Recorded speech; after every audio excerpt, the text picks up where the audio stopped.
All right, guys, back today to help all the gym owners out there. 90% of gym signups come from either the gym being close to their home or close to their work, right? Everything else is if you're a specialty gym, if you're a CrossFit gym, if you're a powerlifting gym, yes, people are going to travel far across the land to join your gym, but that's just not the case for 90% of people. 90% of people are going to want to choose what is easiest for them, right? If it was easy for everyone to be in shape, to have a six pack, to be eating well, everybody would look like that. But we don't. Same goes with everybody that chooses to go to the gym. 90% of them are going to want the easy way out. Not to say that they're lazy, but that's just the reality of the case, right? So let's just dive right into it. How are we going to get you guys showing up for your local areas, right? We're going to give you a full breakdown, exactly step by step of how we do it at Clickspo. This can go for any city, any town, really anywhere.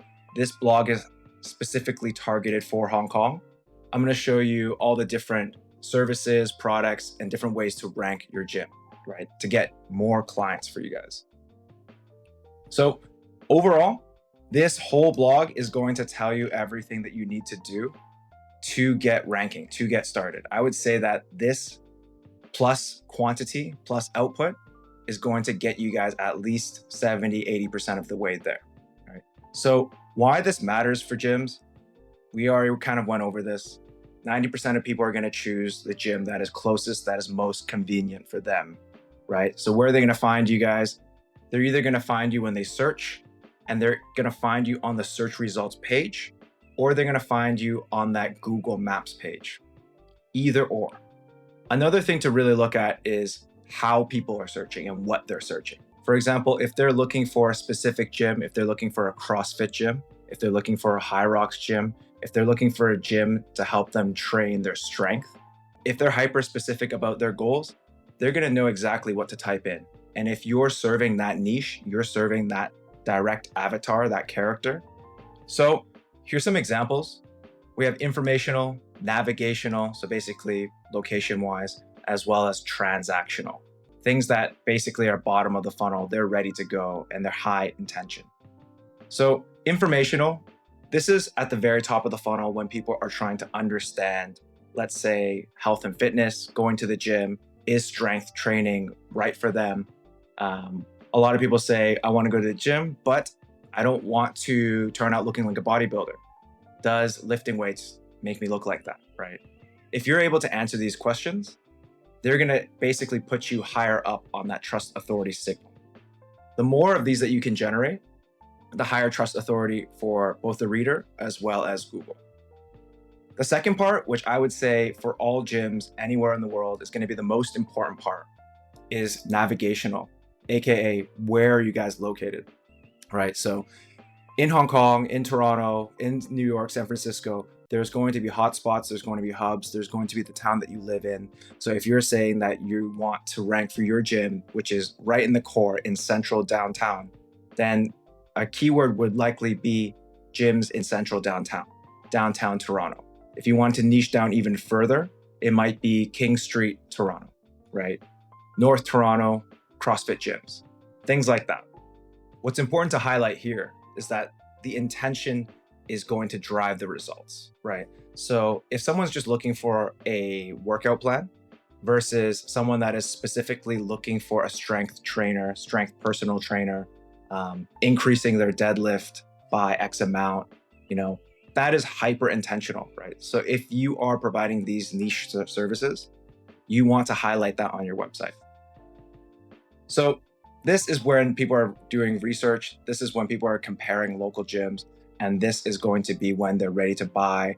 They're looking to sign up. They're looking for free trials, memberships, all of that, right? And we've kind of laid out in terms of the competition. It goes from low, medium, and high. And why is it high is because, just in terms of people ready to go, people that already look for these generic terms, they know that they're looking for a gym. They know they're looking for a personal trainer. That's going to be a very highly competitive keyword. And at the same time, there's going to be a wide amount of people searching. And at the same time, there's going to be a larger volume of search for that, just because that is a more generic term that people would understand. So With that being said, how do we use this information to build an SEO page worthy of landing on the top position across Google, right? So the first part is going to be informational and intention. So a lot of the parts and a lot of the blogs across websites, they're going to want to have educational content, right? You're going to answer all their questions, whether they're beginner, intermediate, or expert. Things like how to gain muscle fast, right? Best home workouts for busy Hong Kongers. Cardio versus strength training. What works better for fat loss? Now, number two is going to be navigational intention, right? So what that would mean is that in terms of the location, in terms of comparison, in terms of local relevancy, you're going to want to highlight these in your website. So if you are in Central, if you're on a particular street, if you're in a particular neighborhood, right? X versus Y, you versus a competitor. All of these people are going to regularly search and trying to compare and contrast each gym, each location, and nitpick, right? So if you want to stand out, you're going to want to highlight all of the strengths that you have and potentially hide your weaknesses. You're in control when your blog ranks, right? So if you're talking about a guide of the top gyms, guess who's going to be number one on that guide, right? Guess who's going to be number two if you have two gyms? So you're at least controlling your narrative instead of giving it to a third party or a publication website that is going to probably list the ones that pay the most to be listed on there, right? You're going to be able to control your fate across SEO and Google search. Some content ideas would be, let's say, F45, BFT. They're very, very popular these days, High Rocks and CrossFit versus a personal trainer, right? What would be the big difference? These things, not everybody searches, but you can imagine that if someone is searching that, their intention is going to be extremely high. The third part is going to be transactional intention, right? So this is going to be the bottom of funnel. It's going to be very, very tight. There's not going to be a lot of people looking for this, but if they are ready to convert, right? So for example, if they're looking for a 24-hour gym, this person probably goes to bed at like 4 a.m. They want to go to the gym at irregular times. There's only a specific niche for that. So if you're serving that niche, highlight that on your website. Female only, this is becoming huge across the world, right? A lot of people do say that they feel a lot more comfortable working out without any judgment or without being in a crowded gym. So if you have that service and if you have that particular niche covered, then you have to highlight it on your website. Who's going to know if you don't put it on your website, right? And the last part, which I don't know why, but I would say a good 60-70% of websites, they don't put a call to action. They don't ask you to book a free trial. And then they don't tell you to submit your email, your phone number. So we have hundreds, thousands, sometimes tens of thousands of people going to your website. They're going through like a revolving door. They're going in and right back out. That is a huge waste of all of your efforts, any of your money, because you're not getting any of their contact details. So make sure, guys, make sure you have a visible call to action. And what I mean by that is a floating, it could be glowing, something like this where a WhatsApp button is a different contrasted color.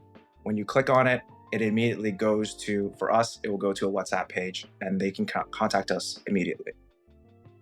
So for countries that have dual languages, in Hong Kong, we have a mix of English and Chinese. In Toronto, it might be 99% English, right? So it doesn't make sense for you to add in French. That's really up to your business, your crowd, your target audience. But a really good tip that I want to highlight for dual language countries and cities would be mixing in these English plus second language or first language plus English terms, right? So that way you're localizing for both languages. A lot of the times when English is getting mixed into that local language, it will be 50-50. Right? So meaning 50% of the phrase that they're searching is going to be Chinese.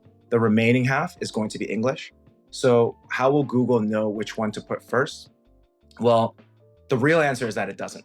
That's why you kind of want to optimize for both languages and optimize for how locals speak. Just as a rule of thumb, any website that is going to have multiple languages, it's best to separate that. And what I mean is that version /en for English is going to be purely English. If you're talking about French, then /fr for French, then that website is going to be purely French, right? You don't want to be mixing the two. Imagine if you had a Harry Potter book that had 2 or 3 languages on every page. That just doesn't make sense for the reader, and it's not going to make sense for the people publishing the books, right? So you want to separate each language to each what we call subfolder or subdomain. Coming down here, we have probably the most important part for Google listings and what we call Google Map Packs, which is ranking your gym on Google Maps. So the first part would be Google Business Profile Optimization. So a lot of people call this GMB, Google My Business. Now it's called Business Profile, GBP. Essentially, you get this when you create your website, when you create a business, and that Google is going to contact you and say, hey, do you want to list your website? Do you want to list your business on our directory, right? What it would look like, let's say we're going to Toronto gyms. Wow, I can't type today. So we have Anytime Fitness here. This is a Google profile, right? Google business profile. It will have reviews, it will have directions, it will have photos, it will have everything that you need to know about the business, and say Instagram, social pages, everything will be there. All right? If you are not listed there, you're not going to be listed on this Google Maps pack, right? So imagine this red pin right here. This is not going to show up if you don't set up your Google business profile correctly. So look at all of these potential pins here. Everyone has set them up. If you're not doing this, that is the very, very first step. You're losing out on thousands and thousands of traffic if you're not doing that. So how do you increase your ranking and how do you show up at the very top here? Just like Anytime Fitness, like Good Life, like Planet Fitness, right? So some key tips to optimize your profile is essentially any keywords, any products, any services that you focus on, you want to highlight in that business profile. So if you're purely focusing on strength training, right? You want to highlight strength training gym. You want to add as many videos, as many photos, as many reviews as possible. All of this is going to help you drive your trust and authority higher across both Google and as any human that's going to come across your profile. One really important aspect here that you should never forget about is a targeted landing page. And what do I mean by a targeted landing page is that if you have a specific service that you're targeting for prenatal services, okay, you're targeting people that want to lose weight, you're targeting people that want to gain muscle, that page needs to be clear and have a clear call to action that says, click here to learn how to lose more weight. Click here to gain 10 pounds of muscle in the next year. Click here to increase your bench press by X%. You don't want a generic call to action button saying, click here, book now, call now. You want to directly address that pain point. So you're speaking directly to them. So let's use Hyrox as an example. It's super popular. It's all across Instagram. Hyrox Gym Toronto. Okay. So we're going to see a few things pop up. Smashbox here, Impact Fitness. And let's click into them and have a look. Great reviews, a bunch of photos showing exactly, realistically, everything that you need for Hyrox training. And then down here, I'm confident that they're going to highlight Hyrox somewhere down here, right? Here we are, official Hyrox gym. Impact Fitness, same thing, 5 stars, 82 reviews, doing great work here. Same thing, if you're looking at Hyrox gym in Toronto, that can't be better, guys. They're telling you exactly what they do, where they do it, right? That is telling Google exactly what they need to know. So that's why they show up on that first page. Jumping back to our last part about the blog, one thing that we do highlight, a lot of people ask us, when is the best time to invest in SEO? I'm not sure if this is the right time. Realistically, SEO is like compounded interest, right? You're not expecting to put $100 in the bank and immediately see a return of $1,000, $10,000, $1 million in that next 1, 10, even 20 years. SEO is not going to take you 20 years, but you're not going to expect an immediate return in the next 2, 3, 4 weeks. Depending on your competition, depending on how old your website is, the history of it, depending on over 100 different factors, is how Google is going to rank your website. So I would just say that the earlier that you start, the better. Just like anyone would say, just like Warren Buffett would say, they're going to tell you the best time to invest was yesterday. The second best time is right now, right? So that's going to be the most important part about first movers on SEO, is that once you're there and you've built the moat for yourself, it's really hard for people to push you out of that spot. But if everybody has already built their houses on that land and now you're trying to come into that neighborhood and build on top of that, that's going to be very, very challenging. All right, so the last part is going to be talking about more of the technical side of SEO. A lot of the times you're going to read blogs, you're going to watch YouTube videos like these. They're going to tell you a million different things to look out for. As I mentioned, there's over 100 different variables that you need to update so that Google basically gives you a green light and that check mark for SEO. We've highlighted the most important aspects for SEO. So out of those 100 list items, these are going to impact your website the most. And as I kind of go through this list, you're going to understand exactly why. So let's say a mobile first design. Mobile first design means that you're building the website for a mobile user that's going to be using their cell phone, whether it's an iPhone, Samsung, Huawei, anything that is a mobile phone, that website is specifically built for. So why is that? Is that essentially 80% of people are going to be looking, searching, and browsing through their mobile phone. So if your website looks beautiful on your desktop, but on the mobile phone, it's complete trash, you can forget about it. It's just not going to rank very well, just because Google understands that the attention is on mobile phones. So make sure you guys optimize for your mobile phones. The second part is the load time. No one wants to be waiting for a slow site. Average would be faster than 2 seconds. That dead air of 2 seconds, that awkwardness, is what it would feel like for you to load the website, right? So we want to avoid that at all costs. You don't want people to think that their Wi-Fi is down. You don't want them to think that your website is slow and ugly, right? So you need to fix that as soon as possible. Other areas, including HTTPS, essentially just making sure that your browser is secure, adding schema markup for gyms, and optimizing the metadata. All of that is very, very important to tell Google's robots and algorithm exactly what page, what header, and exactly what service and products you're talking about across your website. And then the last part is really tracking what matters. A lot of the times we build the website, we do SEO, we run ads. All of these people come flooding through our website, come flooding through our doors, right? But we don't have any tracking. We don't have any systems to tell us who came in, how many people came in, what they did on the website.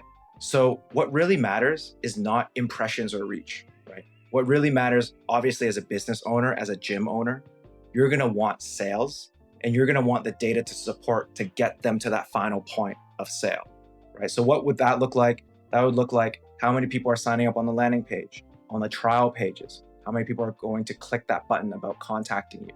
All of these things are going to be very, very important when you look at a 3, 6, 12-month timeline to understand for month 1, we had 10 people calling. By month 12, we have 100 people calling per month. If you don't track that, you don't know what you're doing well, and you won't know how to increase and grow your business. So there you have it. This is a glimpse and a high-level overview of how to optimize your page for the Google Map Packs and to show up at the very top of Google search. Whether it's going to be across search, whether it's going to be across Google Maps, or whether it's going to be across your top services. Understand that intention is going to drive that traffic.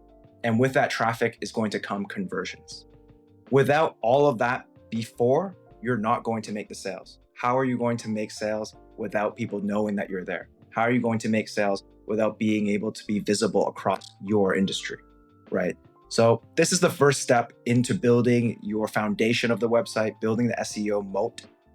If there's anything that you guys want to know more about, if there's something specific, maybe this is something that you guys have tried without any success, feel free to contact us, email us, WhatsApp us, shoot us a message on Instagram, on LinkedIn. We'd be happy to take a free look under the hood of your website, understanding what we're doing right, what things that we can improve, and the areas that we need to fix.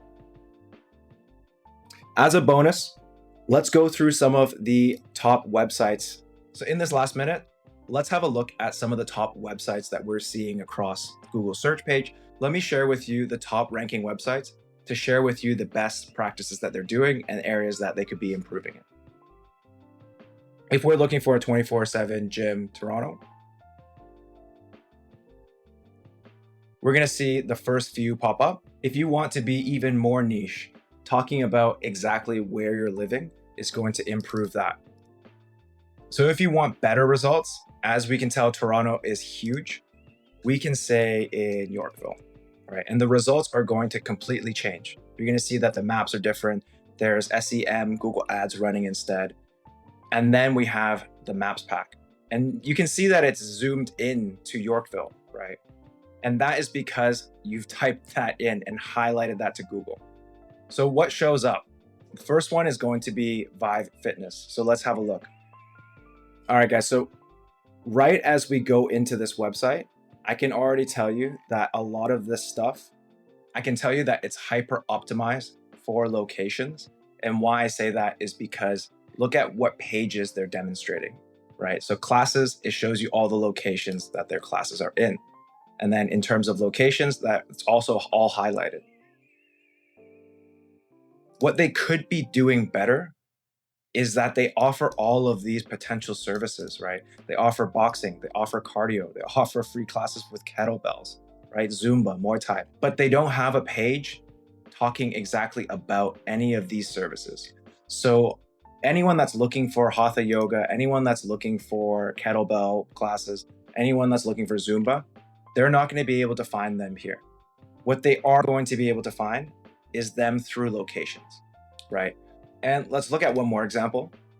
Anyone that's familiar with the gym is probably familiar with Anytime Fitness, which is basically they go hand in hand. It says it in the name. They're open 24/7, right? So let's click into it and let's see how their website is built. So you can immediately see they have a call to action. Free 7-day pass, learn more, right? Click into learn more, probably is a contact form that's going to have your name, email, etc. Right? So this is all going to show up. And then once you get click started, a salesperson is going to contact you. You guys understand the next step. So this is a great example of having a targeted landing page, because the most important part that we just searched is that we're looking for a gym that's open 24/7. There is a call to action for a free 7-day pass. This is their limited time offer. So there's a time constraint here that's going to essentially make you want to learn more, make you want to take action quicker, right? Looking at any of the facilities, it says join now in contrasted colors. It even shows you the pricing. So this is a great landing page. If you guys are looking to copy anything, I would say that if you guys are trying to build a landing page, majority of the time, these big companies are going to have that very, very structured. Make sure you follow this account if you want to learn more tips and tricks on how to get your website ranking as high as possible every day so that you're generating leads 24/7. That's all I have for today. If you're looking for tips and tricks on how to improve your SEO, to improve your website, and ultimately grow your business, make sure you give us a follow and like this video so that you help the algorithm share this to more business owners.